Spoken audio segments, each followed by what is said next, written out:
guys, pag-usapan lang natin ang breaking news. May pasabog na naman kasi ang bali-balita at exclusive na pinag-uusapan ngayon.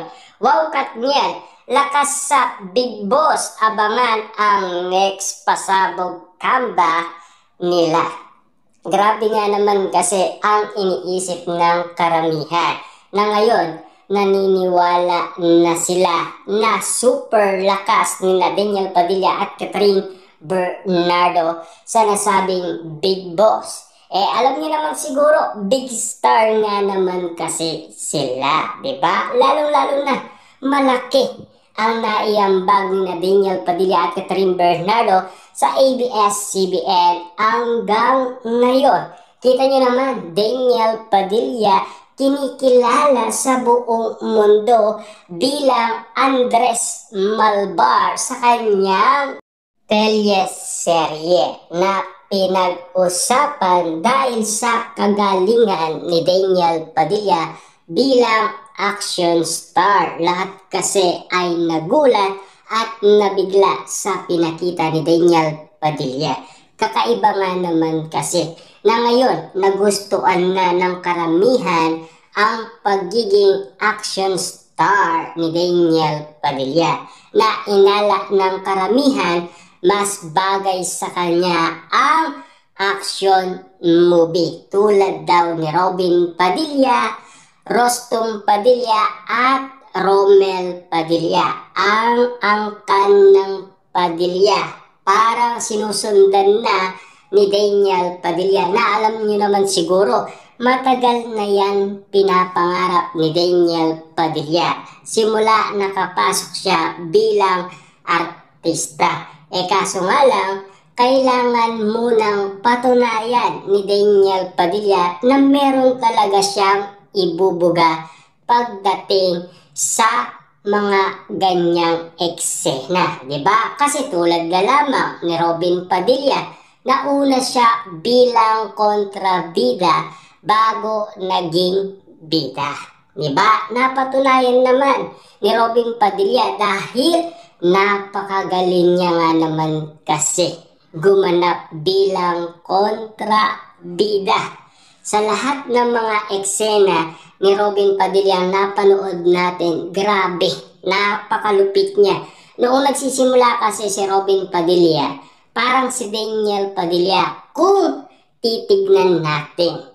Kasi bata pa noon si Robin Padilla at siyempre Daniel Padilla, na talaga astig ang formaan pagdating sa action star, di ba? Parang Robin Padilla lang ang bawat kilos. Kaso nga lang kasi mas malala ang isang Robin Padilla, dahil kung makikita natin ang isang Robin Padilla, tigasin nga naman kasi at maangas at astig na astig. Talagang bagay na bagay sa kanya ang action star. Kaya nga naman kasi pinag-uusapan na parang nakukuha na daw lahat ng kilos ni Robin Padilla ni Daniel Padilla, ayon kasi sa karamihan.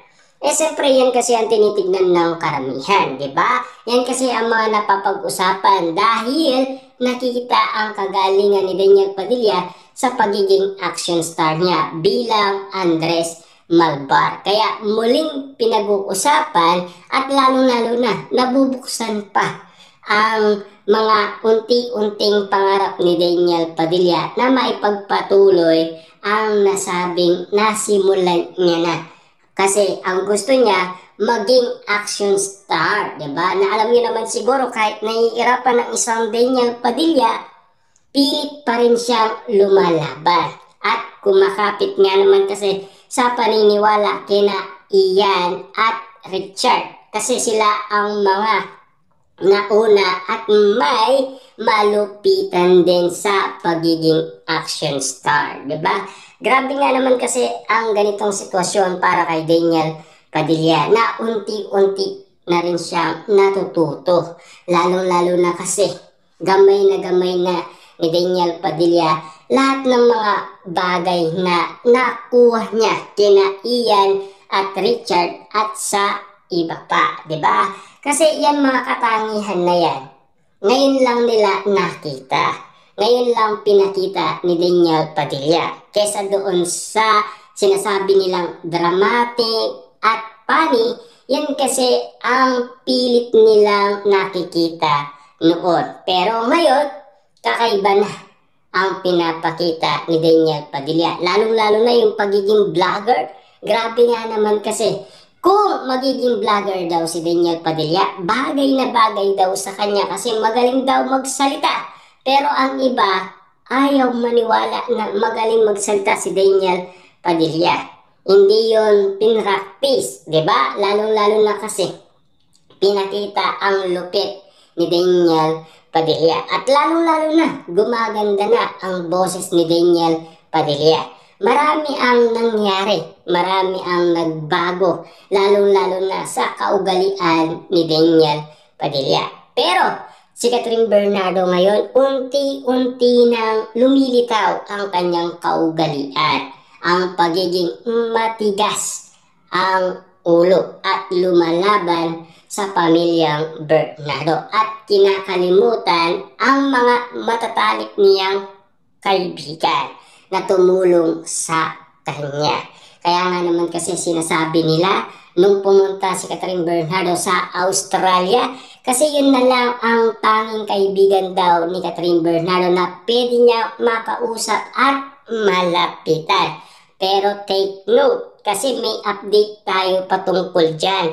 Kasi kada taon pumupunta si Catherine Bernardo sa Australia kasi meron ng exclusive na pangyayari last 2024 dahil nag-concert doon ang paborito ni Catherine Bernardo, walang iba kundi si Taylor, diba? At lalong-lalo na, nag-trending pa si Catherine Bernardo noong umaawit ang kanyang paboritong singer noon sa Australia dahil sa concert, diba? At nag-trending yun, napakalupit nga naman kasi ni Catherine Bernardo na talagang trending basta Catherine Bernardo. Kahit sabihin man nila na pangit daw ang boses, at least alam nyo na masaya siya. Nakita niya kasi ang paborito niyang singer, diba? At lalo-lalo na nakasama niya ang kanyang matalik na kaibigan. At nandoon din si Ann Curtis noon, diba? Nanood din sila ng concert ni Taylor. Yan ang pinaka-maalagang detalye. Huwag natin kakalimutan ang mga nakaraan issue na, diba?